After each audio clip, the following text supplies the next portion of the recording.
Self Mrs Amarjeet from Guru Harkrishan senior secondary public school Rai Singh Nagar class 8th। आपको पता है कि हमने कल लेसन 7 जो है विविधता में एकता शुरू किया था, जो कि एक निबंध है और राष्ट्रीय एकता को प्रमुखता देने वाला ये निबंध है। तो इसी को हम आगे पढ़ते हैं और समझते हैं। वेशभूषा और खान पान के क्षेत्र में भी विविधता के दर्शन होते हैं। विविधता मतलब अनेकता।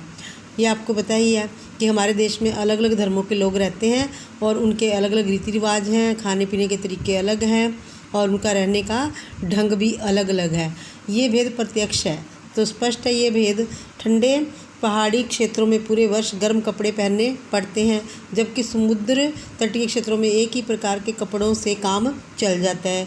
दक्षिण भारत के राज्यों में लुंगी पहनकर रहते हैं। सारे देश में खान पान का एक ही तरीका नहीं चलाया जा सकता। उदाहरण के लिए यदि हम रोटी और उड़द की दाल अथवा रोटी मांस को राष्ट्रीय भोजन बना दें तो पंजाब के लोग तो मज़े में रहेंगे, पर बिहार और बंगाल के लोगों का बुरा हाल हो जाएगा। समुद्र तटीय राज्यों में चावल मछली मुख्य भोजन है। पोशाक और खान पान जलवायु और क्षेत्रीयता के अनुसार ही तय की जाती है। विविधता का एक अन्य प्रमुख लक्षण है भाषा। तो भाषा भी सारे देश के लोग जो हैं एक ही भाषा नहीं बोल सकते। भारत में अनेक भाषाओं का प्रयोग किया जाता है। उत्तर भारत में हिंदी की प्रमुखता है, तो दक्षिण में तमिल, तेलुगु, कन्नड़ और मलयालम भाषा का प्रयोग होता है। भारत में अंग्रेजी, संस्कृत, उर्दू, पंजाबी आदि भाषाएं भी काफ़ी लोगों द्वारा प्रयुक्त की जाती हैं। मातृभाषा, राष्ट्रभाषा, राजभाषा को लेकर भी विविध विचार हैं। मातृभाषा आपको पता है जो कि हमारी मदर लैंग्वेज है, राष्ट्रभाषा यानी कि नेशनल लैंग्वेज हो गई, और राजभाषा हमारे स्टेट की जो है।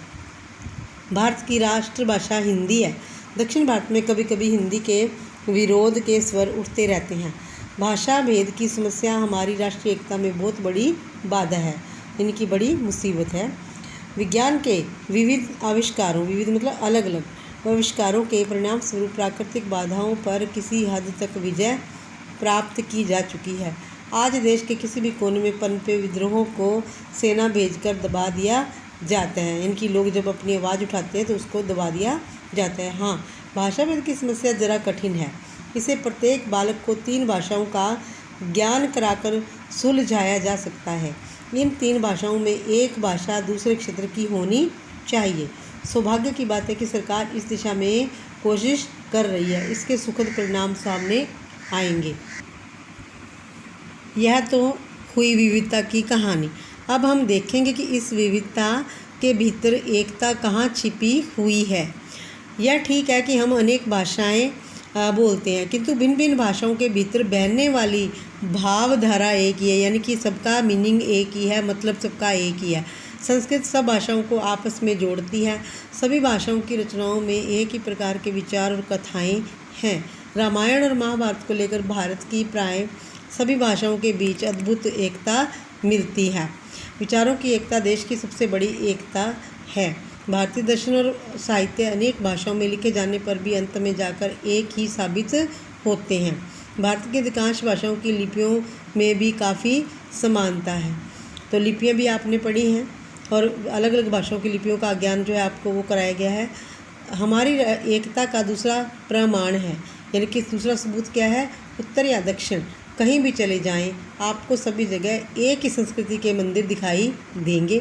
एक ही तरह के आदमियों से मुलाकात होगी जो चंदन लगाते हैं, स्नान पूजा करते हैं, तीर्थ व्रत में विश्वास रखते हैं।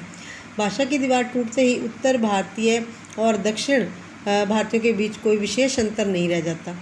भाषा की दीवार के आर पार बैठे हुए भी वे एक हैं। यदि हम प्रत्येक देश पर अलग अलग विचार करें तो हमें पता चलता है कि प्रत्येक देश की एक निजी सांस्कृतिक विशेषता होती है, जो उस देश के प्रत्येक निवासी की चाल ढाल, बातचीत, रहन सहन, खान पान, तौर तरीकों और आदतों में झलकती है, मतलब दिखाई देती है। चीन से आने वाला व्यक्ति विलायत से आने वालों के बीच नहीं छिप सकता, क्योंकि उसको देखकर ही हम पहचान जाते हैं। भले ही अफ्रीका के लोग भी काले होते हैं, मगर वे भारतीयों के बीच नहीं खप सकते, क्योंकि उनके शारीरिक बनावट, उनका रहने का ढंग, उनके बोलने का ढंग अलग प्रकार का है। यही वह सांस्कृतिक एकता या शक्ति है जो भारत को एक रखे हुए है। तो बच्चों, आपने ये जाना कि कैसे हमारा देश विविध भाषाओं का, विविध रीति रिवाजों का, विविध धर्मों का देश है, परंतु फिर भी हम लोग एक ही कहे जाते हैं। तो आज हमने ये लेसन पूरा पढ़ा है और कल हम इसके शब्दार्थ और इसके प्रश्न उत्तर करेंगे। थैंक्स।